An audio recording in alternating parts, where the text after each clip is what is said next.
I didn't discover her infidelity due to carelessness. It was arrogance that revealed it. The first chink in the armor of our relationship surfaced on a Wednesday morning at 7:43 a.m. As usual, I was getting ready for work, brushing my teeth and such. Emily lay sprawled in bed, as if she owned every corner of the mattress. Her phone buzzed on her nightstand, displaying a name, just the letter J. A message followed, about what she'd done the previous night. "Goodness me, you're incredible." "I didn't do it. I didn't have to. Something about that line didn't seem like friendly banter." She moved. I stopped brushing my teeth. My chest felt constricted, making breathing difficult. I waited for her to notice me. She didn't. Instead, she casually grabbed her phone, read the message, and smiled.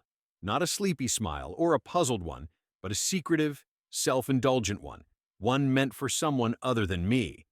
Then she looked up and saw me observing her. "Oh," was all she said, seemingly having forgotten that I resided here. Initially, it was my oversight not to question then and there when I should have. I could have insisted, but I didn't. I paused, blinked, swallowed, and departed. Something shifted, though I wasn't willing to acknowledge it just yet. A foolish optimism lingered within me, the kind that whispers, perhaps it's all a misconception. Perhaps Jay is her colleague Jamie. Maybe it's insignificant. Maybe you're seeing things due to overwork, or because she's grown distant, or maybe because fear has you clinging to the idea that this isn't real. However, by Friday, hope had decayed into doubt. I couldn't help myself. Details began to catch my attention. Her hair was always styled for supposed Target trips. Lip gloss adorned her lips during grocery runs, and she exited the house in casual attire but returned from somewhere more glamorous, as if stepping out of a romantic comedy costume department. The same sickly sweet vanilla orange perfume that once signaled date nights now hung in the air, yet we hadn't shared one of those for months. Then came Saturday, and everything became crystal clear. Dear friends, if you enjoy this story, please like and subscribe to our channel. It will motivate us to make more videos like this for you. That evening, she claimed she was going out with her friend Madison for house night and wine. I merely nodded, refraining from asking questions. However, an unsettling feeling gnawed at me, not paranoia, but instinct. So I bided my time. By around 11 to 12 p.m., I got into my car without a predetermined route or goal. My hands shook on the steering wheel as my heart pounded in my ribcage. And behold, if I hadn't spotted her car, our car parked outside a small Mexican restaurant situated across town, the one we used to frequent before we ceased being us, I would have gone home. I parked in the lot and turned off the engine. The windows were steamed up, revealing two shadows within. One of them was laughing. Then Emily exited the vehicle, adjusting her low-cut, snug top and tossing her hair over her shoulder. She turned and retrieved someone else's hand from the car. He emerged tall, wearing a black shirt, lean, and flashing a smirk that made me want to rip something apart. She kissed him, not in haste or modesty. His fingers were on his face, tangled in his hair. It was an intimate moment. I hadn't noticed how tightly I was gripping the steering wheel until my hands ached. They approached his car, and he exited. The vehicle was silver, clean, brand new. They didn't bother to look around. I decided against trailing them. I didn't have to. I went home instead. Spent the evening in darkness. There were no tears, no shouts. I simply sat there. Everything after that felt quiet, almost lifeless, as if the house had consumed itself. She returned at 2:17 a.m., slipping in unnoticed like a phantom. I watched her from the kitchen, but she failed to spot me. She went straight to the bathroom for a wash and brush, humming softly all the while. It was then that I realized something had fractured beyond repair. She seemed content, happy, and I felt myself slipping out of the narrative. The following morning she prepared pancakes. I vividly recall standing in the kitchen doorway, as if nothing had transpired during the previous night, watching her pour batter without a hint of emotion, as if that night never occurred at all. She wore the old Ohio State hoodie I bought her when we were deeply in love, still discussing children, holidays, and unfinished rooms painted pink. We talked about such things while she flipped pancakes, humming a tune reminiscent of June Cleaver. I caught her gaze and asked if she was all right. She had a sugary voice, as if trying to mask the truth with it. "I didn't sleep," I replied. She tilted her head, showing concern. "You should have come to bed." I almost laughed, but instead nodded, saying, "Perhaps next time." The scent of her shampoo wafted over, and I felt nauseated. I knew about her actions, who she acted with, and her lies regarding Madison, wine nights, and other matters. Yet there she stood, cooking pancakes and humming as if nothing had happened. That morning was when I first realized just how cold Emily could be. Not icy or distant, but cold, a chill that's not like silence. It seems like another person has inhabited my wife's body. Yesterday, I didn't eat and departed early for work. I drove aimlessly and spent 2 hours parked in a car wash lot with the engine off. That day, I decided not to confront her immediately. I needed more evidence to refute her potential manipulation, lying, or dismissing my concerns as an overreaction. I knew she would do so because that's her nature now. She conceals truth and rewrites narratives until they implicate me. I would be portrayed as the insecure husband, too attached, or controlling. She'd weep, divert attention, and label it emotional, a mistake, or insignificant. For 7 days, I pretended to be her gullible spouse again, enduring lies about fake lunch dates with colleagues, new patients at the dental office, and support for Madison's boyfriend during his troubles. Unaware of my actions, she didn't know I had installed a tracker on her car just a day after seeing her with another man. She wasn't aware that I had purchased a second phone using cash and employed it to record every call she made within the vicinity of our house. Moreover, she was oblivious to the fact that I had linked her Google account to an old iPad stored in the garage, thus keeping tabs on her location for 5 consecutive days. I witnessed her encounters with him on Tuesday, Friday, and Sunday at varying locations, including a motel, a hotel, and his residence. I was privy to every detail. I even listened to her phone call Thursday night while she wandered the living room holding a wine glass. No, he is unaware. Can you believe it? He barely acknowledges me now. It feels as if I don't exist for him anymore. Now I act freely, knowing he lacks the resolve to confront me. She spoke ill of me. Too weak, she claimed. The woman who once wept in my arms over a spider in the bathroom now ridiculed me to some man in a rented condo. Instead of storming in immediately, I decided to seize her phone, play the recordings, and toss her luggage out the window. But I didn't act. I held back because I yearned for her to reveal how deep she was willing to fall. I sought to uncover all the corruption she had been concealing beneath her fragrance and morning kisses. So I bided my time, observed, and prepared for a clash that would take her by surprise. The chosen day was Thursday. There wasn't any specific reason. No symbolism or expectation of increased pain. It was straightforward. Her message to Jay arrived at 10:14 a.m. while she was in the bathroom preparing for work. Same location? 8 p.m. Bring that item again. Smiling face with a wink? That item.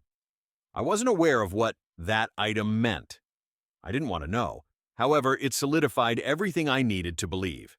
On that evening, I ensured the house was impeccably clean, the kind of spotless that made her uneasy because I usually cleaned under pressure.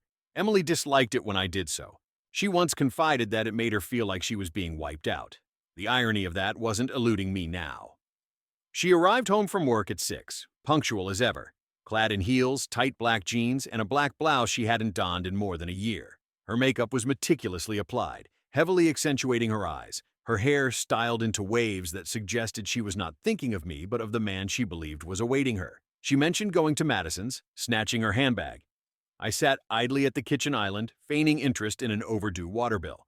Once more, I inquired flatly. She smiled back. Girls have busy lives. I'm assisting.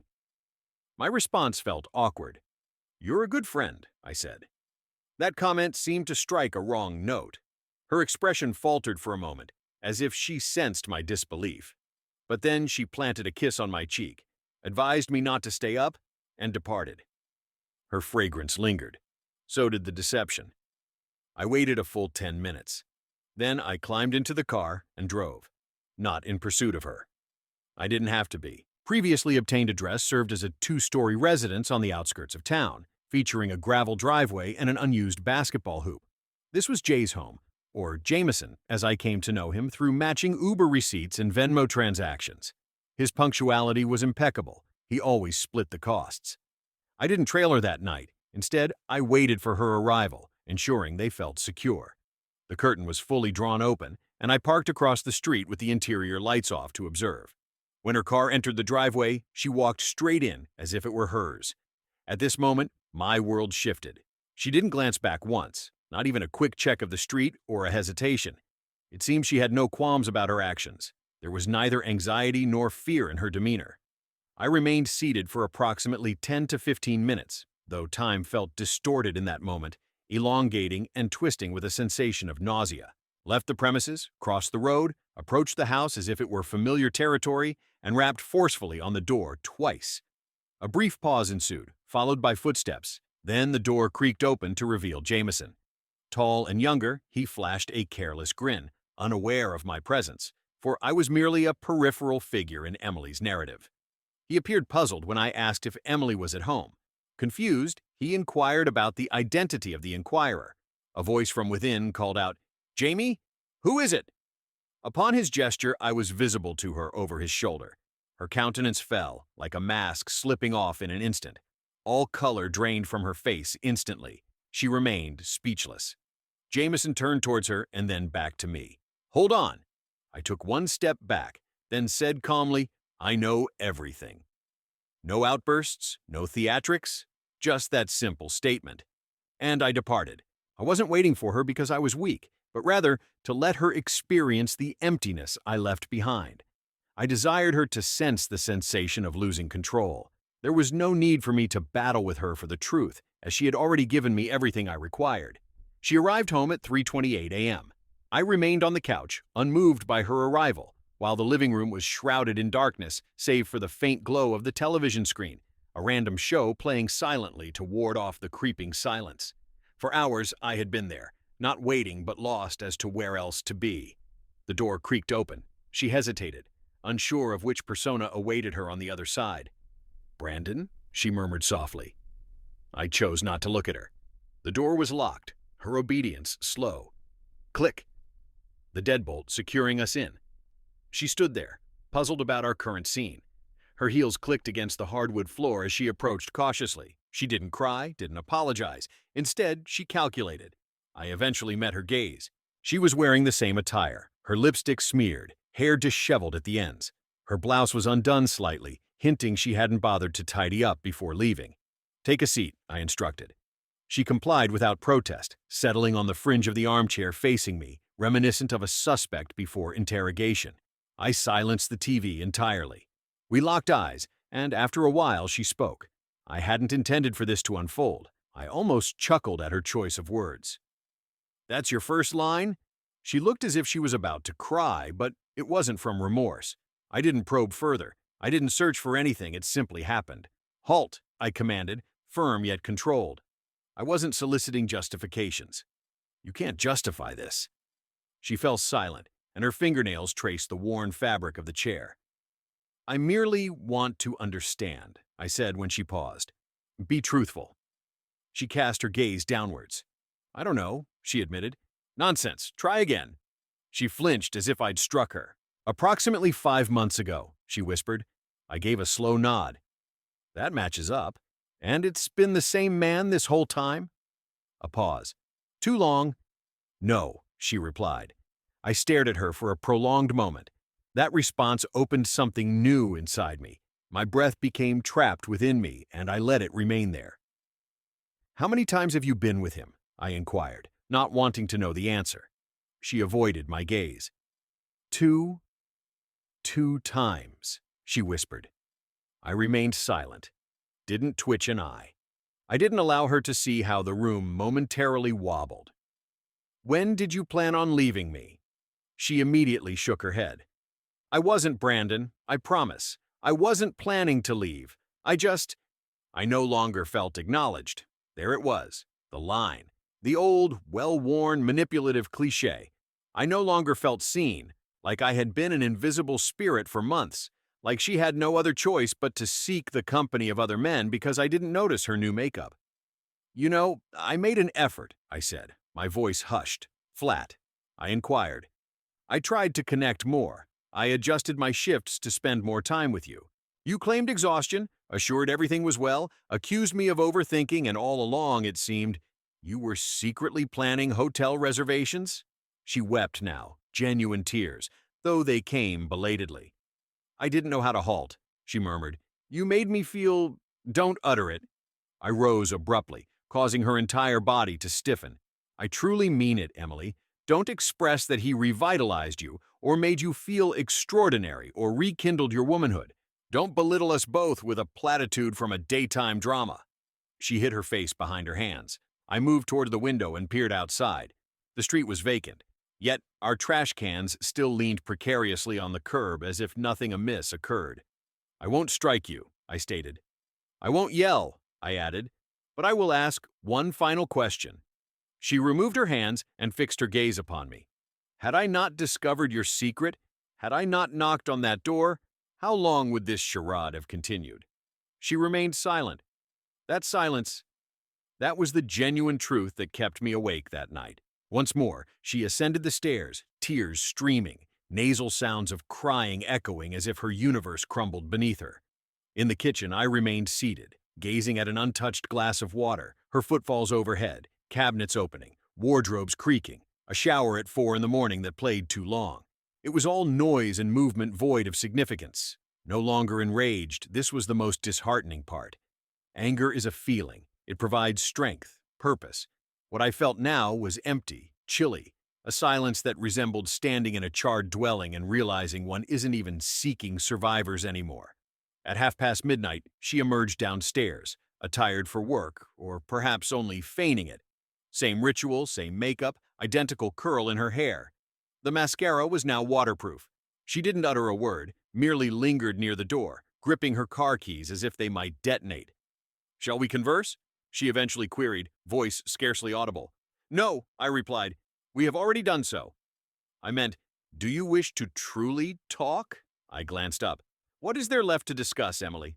"Which falsehood shall we scrutinize today?" She winced. "I appreciate that." It felt more like an unshared joke than laughter between us. "Appreciate," I echoed, grating my voice over the word. "You want to appreciate this. Do you have a repair kit for that? Or is Jameson bringing the wrench?" "Don't," she said, eyes narrowing sharply.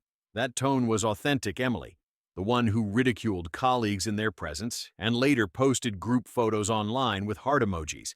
The one who criticized her sister's husband, only to question why I didn't often gift flowers to her. That was the Emily she kept hidden when we had visitors, when we were a complete family, when it served her to portray the sweet, tired wife. But now there were fractures in her act. Her words were biting, her demeanor guarded, as if I had offended her. I rose slowly and approached her. "Do you understand what you're attempting to preserve here?" I asked. "Is it me you wish for? Perhaps you merely picture yourself as an honest person?" She blinked, and I could see a flicker of anger in her eyes. "Do you truly believe yourself blameless?" she retorted. "Do you honestly think you've been without sin?" There it was, the deflection, the change of direction, the start of the blame shifting. "I never portrayed myself as flawless," I replied. "Yet I didn't deceive you in telling you I was working late while going to motels with 2 different men." She reached for the door. "Flee once more," I murmured softly. She halted. "Hand on the doorknob. You have no intention of fixing anything," I said. "You don't want to play the villain. But here's the truth, Em. You already are. You spoke your lines, wore the costume. Now wear it." And she departed. Not a slam or a shout back, just walked out as she had on countless mornings over the past 5 months, as if she still possessed the right to traverse the world under the pretense of being a good person. I resumed my seat at the kitchen table and drafted a catalog, detailing all her access points, bank accounts, passwords, insurance info. I started securing these items, doing so discreetly and methodically. I was undecided whether I was abandoning her or evicting her, but one thing was clear. I would never again be that naive, oblivious spouse, the one she betrayed. That man ceased to exist the instant she smiled at her phone screen with my name still in her contacts. Emily didn't return home that night. Neither did she text nor call, and I chose not to inquire. I spent the silent evening in the house, every light off, listening to the walls. Not contemplating, not strategizing, simply listening. The house seemed exhausted by her presence. By midnight, I had replaced the locks. By 1 a.m., I had relocated all her shoes to the garage and packed her vanity drawer into an old Amazon box, containing every bottle, every brush, every expensive $80 serum she claimed I wouldn't comprehend. I delved into the box, sealed it, labeled it, placed it by the door. Instead of a burst, I sought understanding and command. On Friday morning, I sent her a straightforward message. Stay away. We'll discuss when I'm prepared. She received it, but remained silent. She attempted to call twice, without response. Let her ponder over who she was dealing with now. The man who once accepted her partial truths with a sorrowful smile? He no longer exists. At work, I established a fresh checking account solely in my name and rerouted my direct deposit. I froze our shared credit card. I wasn't enraged or vindictive. Rather, I was cleansed. For lunch, I consulted a lawyer. Not for divorce, not yet, but to learn the battlefield's rules. What matters, what doesn't. What I could do without risking self-immolation in the process. I posed questions most men ponder too late. I received answers, and I found them agreeable. Then I visited her office. She wasn't present. Her supervisor informed me she had called in sick. Headache? Possibly. I returned home, settled once more in the living room, this time with her laptop on the table before me. She hadn't altered her password. It didn't require guesswork. Her old high school mascot and the birth date of our cat were the keys. The discovery wasn't surprising. It was more disheartening. Emails, private DMs, calendars, sumo notes, everything. She had entire folders filled with photos, screenshots, selfies, messages marked with dates. One folder was labeled Rainy Day Droplet Dot. Another named JG, a man I hadn't met yet. In one email exchange between her and a friend named Chloe, she wrote something that made my heart skip a beat. I can't wait to move out. I'm tired of pretending. He's dull, Chloe. I feel nothing. The moment I have my own place ready, I'll tell him. I've been saving money already. That was 3 weeks prior. She had made up her mind to depart. Everything else, the attempts, the tears, the empty vows to mend things, were a performance, a delay tactic. She was draining the marriage until she found a safe haven. I closed the laptop and leaned back in the chair. Silence enveloped me. 6:22 p.m. Only the rhythmic sound of my breath echoed, steady as a countdown. She attempted to open the door, then tapped again. Brandon knocked again, this time louder. No response from me. Brandon? She persisted. I remained unmoving. I know you're in there. Please. More knocking followed. I just want to talk. Please. Her pleas grew stronger. She knocked harder, her voice cracked. I stood hidden behind the door, observing her shadow dance on the frosted glass. I'm not with anyone else now, okay? This was merely a desperate, please, can we just talk? Not anymore. I finally unlocked the door and opened it slowly. Her makeup was sparse, her eyes red, lips bare, hair tied up as if she had just wept in a car. She took a step forward, but I raised my hand. She halted. Did you move my belongings? Yes. Why? You're not residing here at the moment. Her brow furrowed in confusion. Brandon, why is this? You can't simply, I told him. You deceived me for 6 months, slept with 2 distinct individuals, had plans to abandon me, and now you're stunned that I don't wish to share a meal with you. Her mouth gaped open, but no words emerged. I revealed the emails, adding, every single one of them. You weren't intending to rectify this. You were planning to evade it. There's a distinction. Her jaw stiffened. That's when I noticed the change, the transition from remorseful to trapped. He mumbled, I didn't want it to be like this. I responded, it is like this, I said, and you ensured it would be. Then I offered her the box. She gazed at it. Find a hotel, I suggested, or stay with JG or Jameson or whoever comes next. You're not staying here. Her hands shook as she took it. Brandon, what are you going to do? I met his gaze directly. I'm going to rebuild my life, free from deceit. And I closed the door. No dramatic slam, just a click. The sound of a closing chapter echoed, dotted with silence. I didn't weep. What astounded her the most was what transpired. She anticipated a breakdown, an argument, perhaps a moment of pleading for understanding, apologies, or resolution. Instead, she encountered the click of a door and prolonged silence that echoed as a void, with me choosing to leave her in that quietude. Once she departed, I remained unmoving. I simply stood there, fingers still on the doorknob, gaze fixed upon the door, waiting for it to reopen. She did not return, neither knocking nor calling. For once, she did not put on a show. By midnight, I uncorked a bourbon I had been saving for an unknown occasion and took my first drink in weeks. I made no toast, marked no celebration. I wasn't commemorating anything, yet I wasn't grieving either. It merely felt like drawing breath again. The ensuing days were characterized by an odd state of suspension. Her void felt less like sorrow and more like a cleansing process. After a prolonged period of trying to decipher her emotions and navigating a home I contributed to financially with caution, it took time for me to cease searching for fights that weren't there. No more feigned laughter from the bathroom. Oh, no more feigning belief when she spoke on the phone late at night about Madison or Chloe. No more wondering if the strange cologne on her coat was from a colleague. Now, it was just me. Quiet. Honest. Then came the call. Initially, it was her mother. "Brandon, I don't want to interfere, but Emily is distraught. She claimed you evicted her." "I did," I admitted, "because she was unfaithful." A pause. "Yes, she didn't mention that." "Then she's still lying." Click. Next were messages from mutual friends, all repeating the same theme. "Hey, how's it going? Just touching base. Emily says things got a bit chaotic. Hope you're doing all right." Chaotic. That was the term she used. Chaotic like a spilled drink, like an accident, excusable, not planned, not strategized. I had been unfaithful to my husband with 2 men and intended to leave him once I had saved enough money in secret. I ignored all of them, no longer feeling the need to explain myself, but the silence from those close to me was painful. My college friend Zach, who I've been confiding in for years, sensed something was amiss. We usually spoke every week. "Yeah?" I said when I called him. He answered on the 3rd ring. "Brandon, you heard." He sighed. I reached out to him. "Did she mention the 2 affairs?" he asked, referring to my wife. "No," I replied.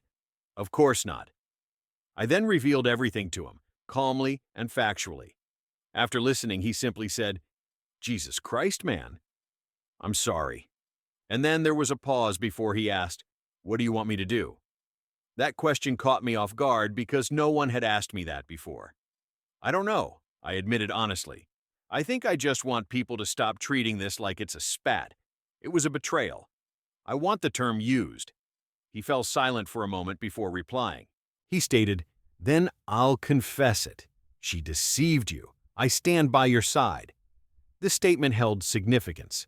Later that day, I removed our framed wedding photograph from its frame, not because of anger or vengeance, but simply because I didn't wish to gaze upon a reflection of myself who was unaware of what lay ahead. I packed it away with the other belongings that no longer fitted into my upcoming life. A part of me yearned to set it alight. But no, Emily wasn't worthy of such poetic destruction. Not any longer. She didn't receive flames. Instead, she experienced the subtle obliteration of someone who no longer held relevance. By the following week, she started portraying herself as a victim. I witnessed this transformation unfold in real time. Sunday morning, my phone vibrated with a message from someone I hadn't communicated with in months. Amanda, a mutual friend who had typically favored Emily's viewpoint even in minor disputes. "Hello, are you well?" I saw what Emily had posted. She was just checking in, according to Amanda's message. I stared at the screen, unaware of anything she had shared. After locking her out of our home, she cut off all social media contact with me. Now she's shaping the story. Peering through a private browser, I found her Instagram post, a contemplative selfie bathed in window light. Captioned, "The ones we love most can inflict the deepest wounds. Healing requires time. Don't condemn what you don't grasp. Someone lost something precious. Whatever transpired, it was his loss." Her words echoed through me, colder than I anticipated. Not only had she betrayed me, but she also intended to tarnish my reputation among our acquaintances. For 48 hours, I allowed her to tell her tale freely. Then I acted, capturing a screenshot of an incriminating email exchange with Chloe, where she admitted to seeing Jameson during our marriage and referred to me as a placeholder. I published it without commentary. Without warning, her post's comments transformed. "Hold on. Is this genuine? Incredible. A whole new narrative. You claimed he harmed you? This isn't a good sign, Emily." By midday the following day, she removed her post. It wasn't because she wished to persist in deceit. Instead, the deception was no longer effective. She called me 6 times that night without response. At 9:47 p.m., she appeared at my house. She pounded on the door as if it were ablaze. "Brandon, open the door. We need to discuss this public matter." I opened the door. Her demeanor was agitated, mascara streaked. Her eyes seemed overly dramatic. The phone she clutched resembled evidence in a trial. "You published my private messages," she accused. "You created a falsehood in public," I retorted. "I merely provided the truth. That's unfair." "Unfair?" I moved closer. "You had mentally abandoned this marriage for months. You manipulated me, deceived everyone. After they've exposed your true nature, you're upset that I didn't keep quiet." Her face contorted, but this time there were no tears. "You're enjoying this," she sneered. "No, I'm enduring it," I retorted. "You made me the antagonist to evade responsibility, and now that things aren't going as planned, you're here to revise the narrative again?" She began to speak, but I interrupted her. "I don't give you access to me anymore. Not as a spouse, not as a confidant, not even as an outlet for your anger. This phase means nothing to me if it includes you." I handed her a manila envelope. Inside was the legally binding separation papers, already signed by me. She looked at it as if I had given her a lethal weapon. "You said you didn't want a divorce," she murmured. "That was before I saw your true colors," I replied. "Now I yearn for tranquility. Tranquility begins when you're no longer in my life." I then closed the door, this time locking it without hesitation. The storm had changed direction. No longer was she an erratic element in my existence. Now I determined what remained and what departed, cast aside into the rain. The dwelling became less cacophonous, but not with the sterile, oppressive quietness it had during Emily's last months. This silence felt deserved, truthful, as if the space was releasing a long-held breath at last. I progressively reclaimed my life, room by room. First, it was the bedroom. I cleared the bed entirely, discarded the shared sheets, and acquired new ones, deep blue, crisp, chilly. I reorganized the wardrobe, took down the photographs, not out of malice, just necessity. I didn't want to awaken each day to specters in frames smiling back at me as if nothing had transpired. Then the kitchen. Her mug collection was boxed. Her tea cachet vanished. In its place, I installed quietude and a French press. Small changes, yet they mattered. I reconnected with friends, not those who opted for neutrality or silence when the truth surfaced. Rather, the true ones. Those who shared the opposite seat at bars, eschewing common phrases like, "Everything happens for a reason." The ones who simply allowed me to exist as I was. And Zach? He unexpectedly served as my mooring. One evening, over a drink, he predicted, "You'll feel as if you've lost a limb. But one day, you'll look down and realize you're functioning perfectly well without it." I trusted his words. Then, as the waters quieted, she attempted to capsize the boat one last time. This occurred through a letter, an actual piece of mail, handwritten with no return address. I hesitated to open it, but I did. Inside were 3 pages, front and back. No greeting, no apology, only her account. She didn't seek forgiveness. Instead, she attempted to revise our entire past. She claimed I hadn't truly seen her, that she felt like a play-acting spouse in someone else's life, that she remained because she was unsure of what other options existed. Afterward, like a grenade thrown at the end, I read her words 3 times. "Perhaps if you had fought for me earlier, we wouldn't be here." I had been fighting for her, but not as she wanted. Crushed, compromised, I had asked, waited, hoped, and fought every chance she wouldn't relent. Fought? No. What she desired was submission. What she sought was adoration without merit, forgiveness without remorse, rescue from a mess she herself ignited. I chose not to reply to her letter. I didn't preserve it, burn it, or quote it back to her in a theatrical fashion. I folded it, placed it back in the envelope, and tossed it into the shredder. I watched it disintegrate into pulp, not out of anger, but relief. She had one final act left in her, and I granted it the time it required. None. That night, I took a drive on an unfamiliar road. Music playing loudly, windows open, cold air biting. I wasn't smiling, but my jaw wasn't tense either. In the grocery store, something unexpected occurred. I no longer felt ensnared by barbed wire in my chest, and my hands ceased to quiver. For the first time in a prolonged period, I felt like an individual, not a husband or a fool. My life had reached phase 2, 3 weeks following the tearing apart of her letter. I'd established a pattern: wake, work, live, sleep. No longer did I monitor her location or envision our hypothetical encounters. I was finally letting go. And then, there she was. Aisle 4, amidst canned goods. Her hair had been trimmed, falling to her chin now, and she wore no makeup. A gray sweater and jeans were her attire, and the boots I'd bought for her 2 Christmases past adorned her feet. She hadn't initially noticed me, engrossed in reading a label. In that moment, I could have turned away or exited, but I didn't. Instead, I entered the aisle, causing her to look up as if she sensed my presence before seeing me. Her countenance transformed swiftly, not revealing guilt or happiness, merely bewilderment. "Brandon," she began, to which I remained silent. She approached cautiously, as if handling a wild beast. "I hadn't anticipated encountering you here." Upon gazing at her intently, for the first time, I failed to recognize her. Not the cherished version, not the mask, but merely a woman I once knew, standing uneasily, laden with soup cans and remorse. "How are you?" she inquired. On the verge of replying "fine" to conclude our exchange, I instead spoke the truth. "I'm better." She nodded, visibly straining. "You appear altered." "I feel changed." An uncomfortable pause ensued. I considered expressing my apologies, but she beat me to it. "I'm sorry," she said abruptly. "I understand that it carries little significance now, but yes, I am." I refrained from hastily filling the void. Instead, I allowed her to bask in it, to experience the burden of those months during which she never once offered me that phrase when it mattered. She edged nearer.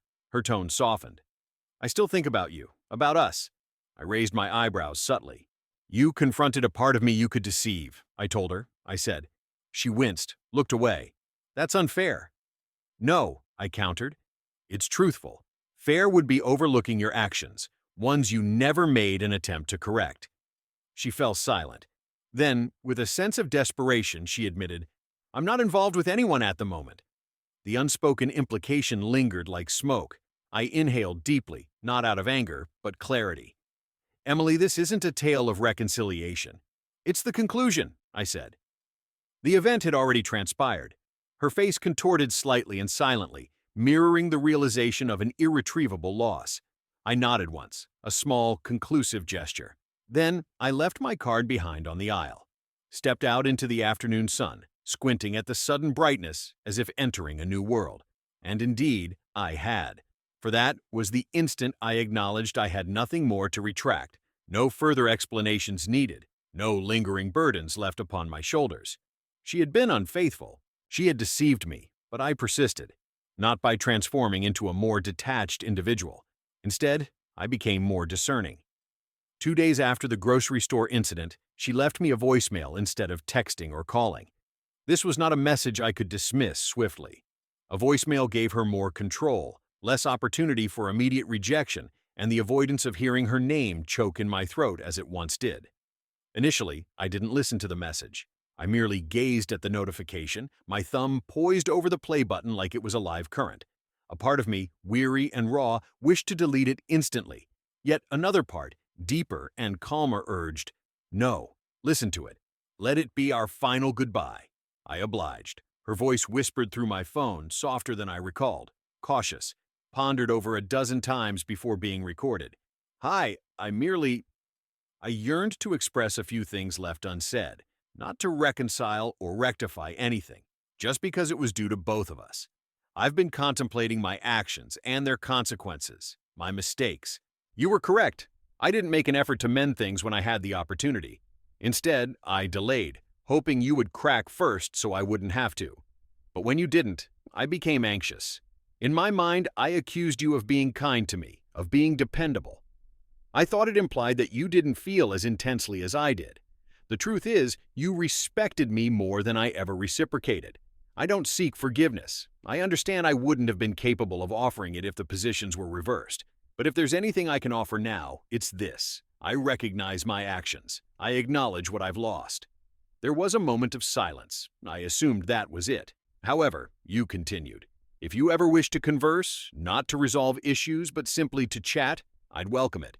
You owe me nothing. I merely miss knowing the real you."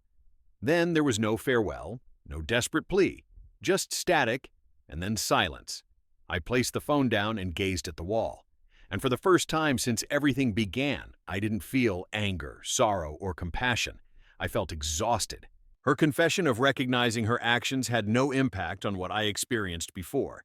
It didn't resurrect the man who trusted her, or reverse the time spent questioning myself, or the sleepless nights endured listening to deceptions presented at dinner.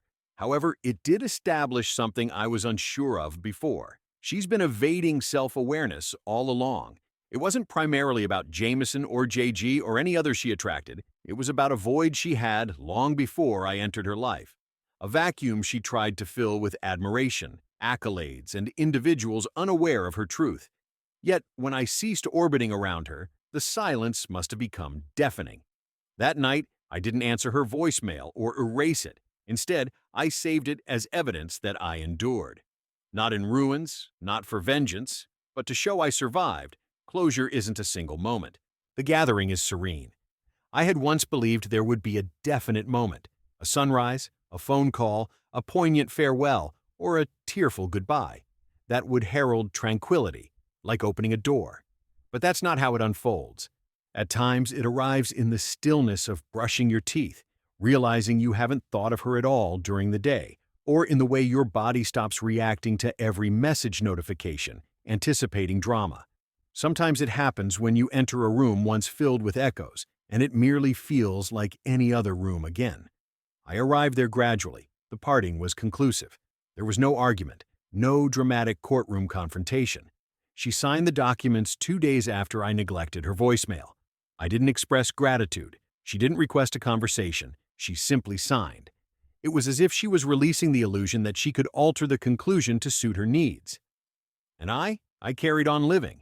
It wasn't a series of self-exploration, gym workouts, and haircuts. Instead, it was more subdued, authentic, and human. I gave away the shared couch, revamped the extra room she never completed as her reading corner, took in a shelter dog, a mixed breed named Murphy with a missing ear who seems to sense my distress. One night, roughly a month after the divorce was finalized, I sat on the back porch with Murphy at my feet, a cold beer in hand. It was nearly midnight. The area was eerily silent, a silence that made you feel like the last man standing. And then it struck me. Nothing profound, not a poetic revelation, just a simple truth.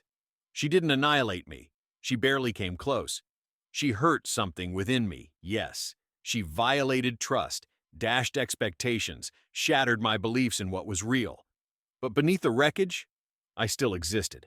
The man who valued loyalty, aspired to build enduring relationships, and persevered. And now I'm liberated to construct a better future. Not with another person, not just yet. Perhaps not imminently, but on my own terms. Empowered, wiser, more discerning. Previously, I assumed loving someone entailed relinquishing pieces of oneself to meet them halfway. Now I understand if you must shrink to appease them, it was never love. Consequently, I shall conclude this narrative with the following advice. If you're questioning your instincts, heed their voice. If you're being gaslighted, belittled, or invalidated, become aware. If you believe you can transform a deceitful, manipulative partner, let me assure you from my perspective, some people don't wish to improve. They merely want you to remain damaged enough not to depart. I walked away, and I didn't destroy my life. Instead, I rescued it. Now, I have tranquility, I have quietude, and for the first time in years, I have regained myself. Finito.